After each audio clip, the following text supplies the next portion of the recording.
पिछले कई दिनों से जेएलएन अस्पताल के संविदा नर्सिंग कर्मी धरना देकर विरोध प्रदर्शन कर रहे हैं। इस मौके पर जनाना अस्पताल में सेवाएं देने वाले नर्सिंग कर्मियों को हटाए जाने पर सभी नर्सिंग कर्मियों ने विधानसभा अध्यक्ष वासुदेव देवनानी से मुलाकात की और लिखित में ज्ञापन देकर अपनी समस्याओं से अवगत कराया। नर्सिंग कर्मियों ने कहा कि जिस तरह से सरकार ने बिना किसी आदेश के उनको हटा दिया है वह सरासर गलत है और उनके सामने अब आर्थिक संकट भी खड़ा हो गया है, जिसको लेकर सभी नर्सिंग कर्मियों ने विधानसभा अध्यक्ष देवनानी से मुलाकात करते हुए ज्ञापन सौंपा और अपनी सभी समस्याओं से अवगत कराया। उन्होंने कहा कि अभी 1 साल का समय बाकी था, उससे पहले ही आदेश जारी कर उन्हें हटा दिया गया, जो सरासर गलत है, जिस पर सरकार को ध्यान देना चाहिए। उन्होंने देवनानी से मांग रखी कि जो आदेश निकाले गए हैं उन्हें निरस्त करवाया जाए।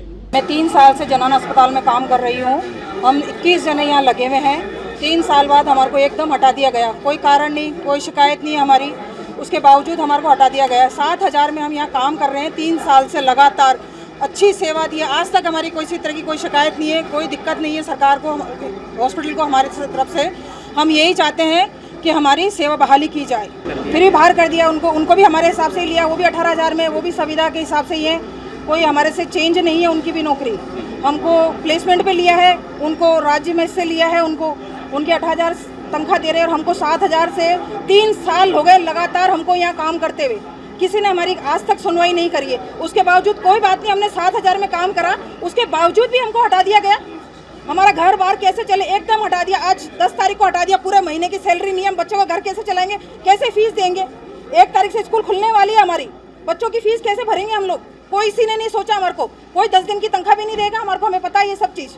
25 तारीख तक हमारी तनख्वाह आ रही है, कोई बात नहीं, हमने चलाया कैसे भी करके घर को, लेकिन कोई नहीं सोच रहा। सरकार की 10 दिन में हटा दिया, पूरे महीने की तनख्वाह या कुछ भी सोच समझ के तो करते हमारे लिए, जो काम करना था इनको, हमारी सेवा बहाली के लिए या किसी तरीके से काम करते हैं। समस्या ये बहुत ज़्यादा गंभीर है। राज्य सरकार ने जो फैसला लिया है, हमको त्वरित रूप से अचानक से हटा दिया गया है। इससे अस्पताल के अंदर मरीजों को बहुत असुविधा हो रही है। हम जो 21 नर्सिंग कर्मी हैं यहाँ पे, हमको हटा दिया। इनमें से हम कई लोग ऐसे हैं जो कि ओवर एज हो रहे हैं। आज हम 40-42 साल के हो चुके हैं।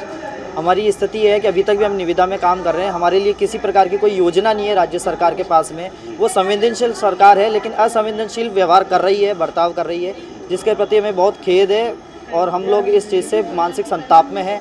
हमारे लिए राज्य सरकार निविदा कर्मचारियों के लिए क्या कर रही है। एक तरफ निविदा कर्मचारियों के लिए बोर्ड बनाया जा रहा है, लेकिन इधर से हटा दिया गया है, तो उस बोर्ड में शामिल किसको किया जाएगा। उस बोर्ड में शामिल अगर राज्य सरकार कर रही है तो किसे करे। जब निविदा कर्मचारी हटा दिए तो बोर्ड किस लिए गठन किया गया है। इस चीज़ पे राज्य सरकार को ध्यान देना चाहिए। और जिस प्रकार दीपक खारोल जो SMS जनाना अस्पताल में कार्यरत था, सेवा समाप्ति के संताप से अचानक उसने जहर खा लिया, आत्मदाह कर लिया, उसके परिवार को उचित मुआवजा दिया जाए, ये भी मैं मांग रखना चाहूँगा अजमेर जिले की तरफ से। हमारे जो प्लेसमेंट के नर्सिंग कर्मचारी है 21 आदमी, इनको राजकीय महिला चिकित्सालय से बिना नोटिस दिए निकाल दिया गया है। इनके घर परिवार चलाना मुश्किल हो गया है और इसी चक्कर में जयपुर में भी निकाला गया है। वहाँ से एक हमारे नर्सिंग साथी ने मानसिक अवसाद में आके आत्महत्या कर ली है। अब बताओ, हम सरकार से मांग करते हैं कि हमारे साथियों की बहाली वापस की जाए। अभी भी जरूरत है, अभी बिल्कुल आदमी की जरूरत है। यहाँ अलग अलग वार्ड बनाए जा रहे हैं और अलग अलग वो ऑपरेशन थिएटर भी खोले जा रहे हैं अलग, इनमें भी आदमी नहीं है और यहाँ पे और इनको है जिनको हटाया जा रहा है। सर अब बताओ आप, हम क्या करें। ताज़ा खबरों के लिए देखते रहें सरेराह न्यूज। अपना फ़ोन उठाएं और सब्सक्राइब करना ना भूलें।